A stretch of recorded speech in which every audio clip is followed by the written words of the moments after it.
Hey, and welcome back to Oddworld, Munch's Oddysee. My name is Q. Swim for your life, Munch. Oh, and watch out for those slugs up ahead. Later. And I'm your host, leading you through this crazy, comical, mystical world known as Oddworld. So, the shaman, while providing a lot of useful information, doesn't provide you with any help, as you may have just noticed. Swim for it. Guide Munch through the treacherous waters by jumping into water wells. Tap A. So, now we're going to have to avoid some enemies with no fuzzles to help us. But thankfully, we won't have to painfully and slowly hop around on land. We can swim gracefully through the water. Most of the time. But we also have spooce shrubs that we can gather, but unfortunately, Munch can't regrow them because he's got the sonar. But here we can tell, just check, and see that there are no fuzzles nearby. Hydroponic vats. The Vikers have been growing spooce shrubs in these vats for medicinal purposes only. Help Munch collect all the spooce shrubs in the area. You're gonna need them. So this is just an opportunity for the player to get used to controlling Munch and getting used to the big difference between walking on land and swimming in water. And we also have the cannons, just like we're the ones that were outside in Oddworld for Abe. There's some here in the water for Munch.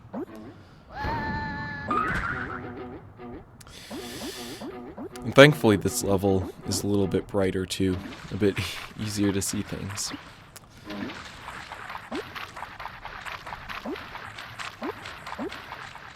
So I've talked a little bit about the first two games in the series, which are Abe's Oddysee, which is the first one, and Abe's Exodus, but I haven't really talked a lot about what they were like to play.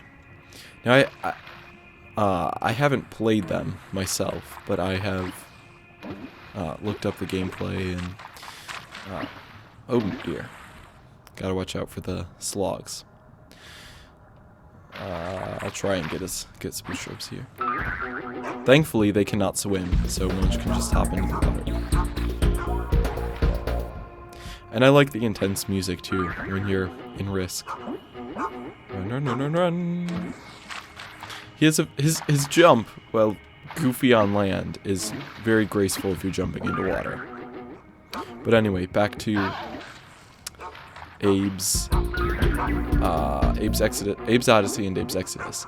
They were 2D platformers, for those of you who don't know a lot about video games, like Mario is. They were 2D platformers released on the PlayStation. Just a quick note here, Munch's health is just like Abe's with the birds.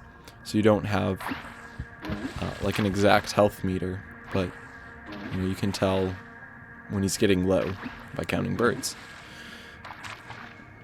But they were 2D platformers for the PlayStation. And Abe's Oddysee is considered the first game in the Oddworld series. I hate these hoops, by the way. They're awful. But Abe's Oddysee, if you watch the backstory video that I posted, you know the general storyline of the game. But it's a 2D platformer.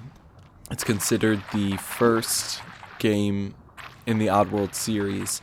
And Abe's Exodus is also a 2D platformer, but it's considered like an extra to Abe's Oddysee, and isn't like considered the second in the series, but just a bonus to Abe's Oddysee. Bad Sloggy. By sensory deprivation and poor sanitation, the Vikers have created a breed of hyper-vicious sewer slogs. Avoid them by jumping. Isn't that just wonderful? The poor slugs. But they're out to get us, so I don't feel too bad for them. Okay, right here, the slugs are not swimming. It's just, if you can tell, it's shallow enough for Munch to swim, but also shallow enough for... Or it's deep enough for Munch to swim, but shallow enough for the slugs to run around on it. Thankfully, Munch is swimming, so he's pretty fast. You can get away from them easily, and they're not very smart.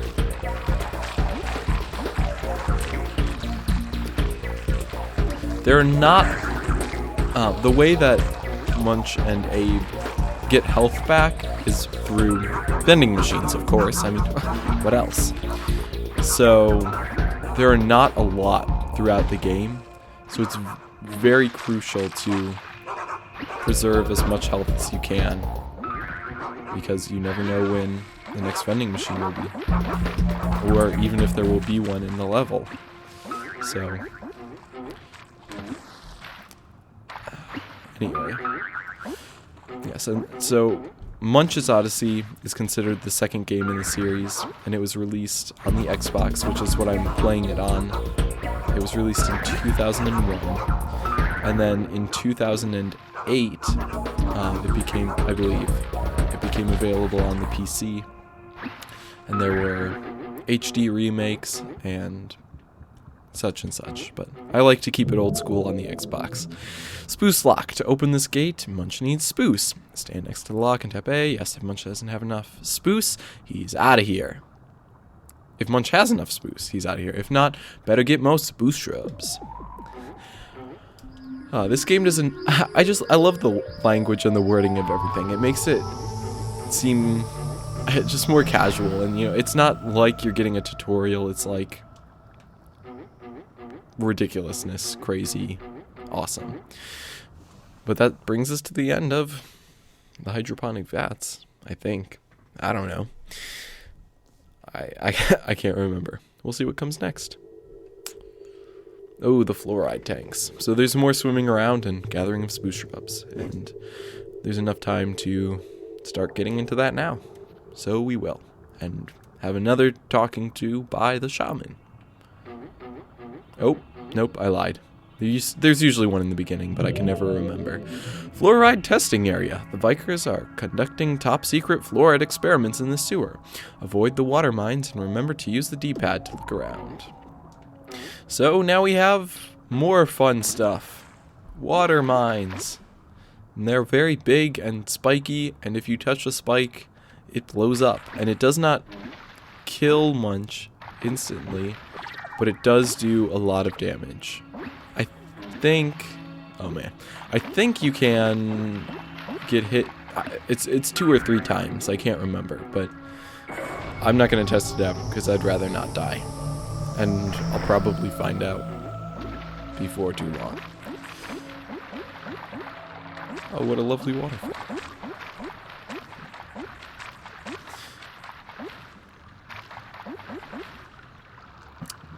Let's see some more.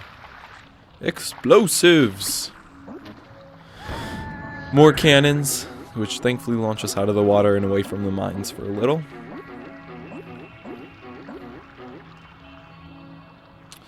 Let's see.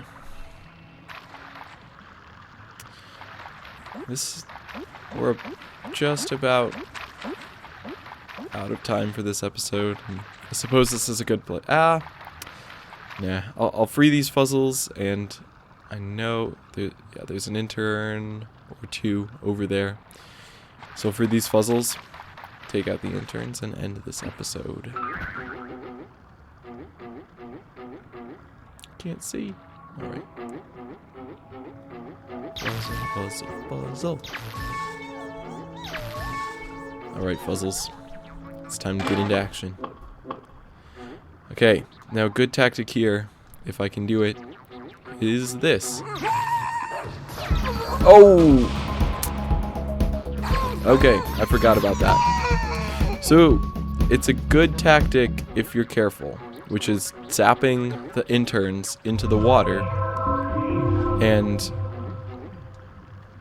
none of the enemies in Oddworld can swim. So it's a great tactic to knock them into the water and then they drown and you don't have to worry about fighting them. But if they land on a mine, the mine can hurt the fuzzles, and thankfully it didn't kill them, but it's something I should need to be more careful about. Water wells. Use the action button to hop into wells. Wells with caps on them can be opened by activating a spooce lock. Don't forget to rescue your fuzzle pals, which I did. Yay! Celebration! Into the well. And with that, we'll wrap up this episode, and I'll see you next time, hopefully, on Oddworld. And this is Q, signing off.